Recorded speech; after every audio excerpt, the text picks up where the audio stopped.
This is the fastest way to turn two clips into a high-end glitchify transition. By the way, if you want these exact shakes, just a reminder that AM Film Shake preset pack is linked in the description. It's the easiest way to make your edits look expensive with a quick drag and drop. First, create a new adjustment layer above your two clips. Move to the middle point between the clips. From there, go 30 frames backward by holding Shift and pressing page up 3 times. Trim the beginning of the adjustment layer, return to the middle point, then move 30 frames forward by holding Shift and pressing page down 3 times. Trim the end of the layer as well. Now go back to the middle and apply the Glitchify plugin to the adjustment layer. Expand Image Glitch and turn it off, then expand Color Glitch and turn it off as well. Next, expand Channel Glitch, then open Channel Split and Channel Scale. Enable Vertical and set Offset, Speed Multiplier, and Horizontal Amount to 0.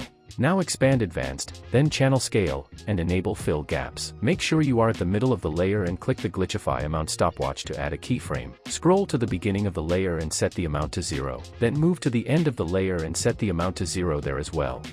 Press U to reveal the keyframes and select them. Next, press F9 to apply Easy Ease. Open the graph editor, right-click inside it, select Edit Speed Graph, and create a smooth curve similar to mine. Close the graph editor and preview the transition.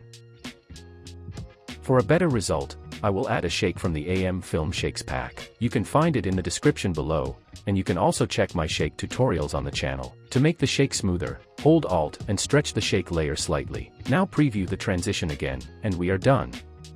Hope you found this video helpful. Thanks for watching, and if you enjoyed it, please give it a like.